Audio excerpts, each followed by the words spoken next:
my car was down, and there's this guy from Instagram that messaged me, and he said he made my car in game for Assetto Corsa, and I got really excited because I can actually drive my car while I'm working on my car outside. So thanks to him, man, you kept my spirit alive for drifting, because it's pretty awesome that I'm able to go ahead and drive my car in game and work on my car in real life and be motivated to keep going. So thanks to you, the dude in Brazil. I'm gonna throw up his messages right here, somewhere right here. And yeah, man, big shout out to you, man. Thanks a lot. So we're gonna be comparing that car versus my car in real life. Of course, I changed the settings to the way I like it and try to make it similar to the car in real life, but of course it's not gonna be perfect because it is a video game. And I have a cheap setup. I have a G29 with the shifter and gas and the Amazon electronic e-brake. So yeah, in real life I have a 228 S15 turbo running on stock ECU, which is probably a little bit slower than what he put in the game. It's probably like a GT30 or something like that. So I went ahead and just like lowered everything down, and I'll put his link in my description for my car. And I'll be driving Spirit Peaks in real life and in game. So I'm excited to drive Spirit Peaks tomorrow and be able to compare and like see what the difference is, but it's probably gonna be major because my body be flying back and forth at Spirit Peaks. And on top of that, I am still not comfortable driving my car yet. It's still fresh to me, so hopefully I can get back to being comfortable enough to where I can start tandeming with my friends again. So I'll be going to the Spirit Peak solo, and I'm pretty excited to do that. Just figure out my car and hopefully get the correct line where it used to be, and also be conservative this time and not blowing this turbo, because I used to just like burn the oil inside the 225 and not really care. It's a big problem, and that's why I kept blowing 225. So yeah, and let's get started. I'm gonna start with the Assetto Corsa, and then we'll drive Spirit Peaks tomorrow, and I'll put them all together and then give some final thoughts and stuff like that. So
So what I realized from driving in real life and Assetto Corsa is that in real life, once you let off the throttle, the car slows down a lot more than in game. So in game, sometimes like you would have to pull the e-brake to slow down, because once you let off, the speed is still constant. It's kind of like letting off on ice and you're still sliding.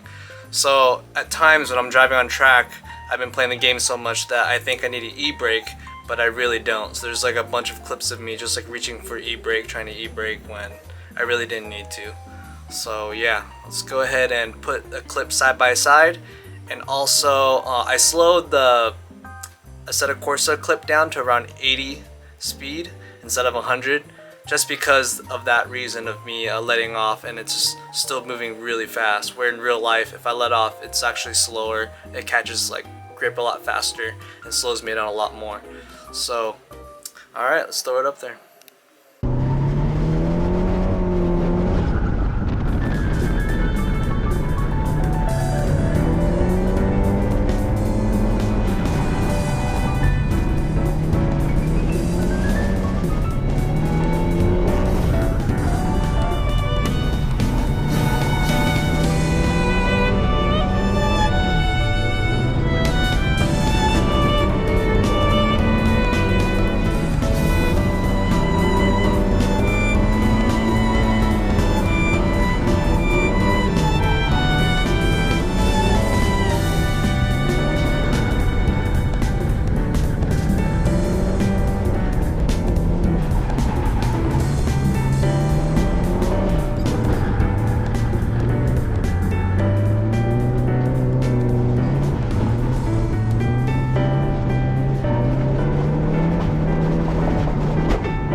So my final thoughts would be that Assetto Corsa is good to getting used to steering, shifting, and e-braking.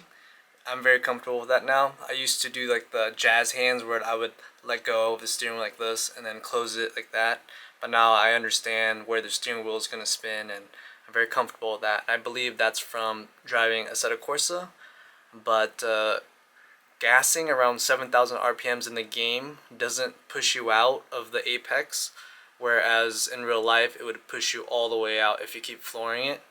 And letting off in Assetto Corsa, it just keeps you sliding in the center, whereas in real life if you let off, it'll take you towards the center of the turn, the apex of the turn. So that's my final thoughts. And driving Speed Peaks was really fun. Downside was my car started getting hot after 4 laps, so I took off the hood to see if that changed, and it saved me about a lap, so I could do 5 laps constant if I wanted to, but I realized that's kind of pushing it, so I just did the straight. That's why I have a whole clips of me just doing the straight, trying to do big reverse entry and stuff like that. But overall, it was a good time. My intake is still smashing against the power steering crap and squeezing that line, so it started overheating and shooting up, but not anywhere. I have that little like mitten thing on it, so soaked it all up, and little things like that I gotta figure out. But besides that, I had a good time. So I'll see you guys next time. Peace out.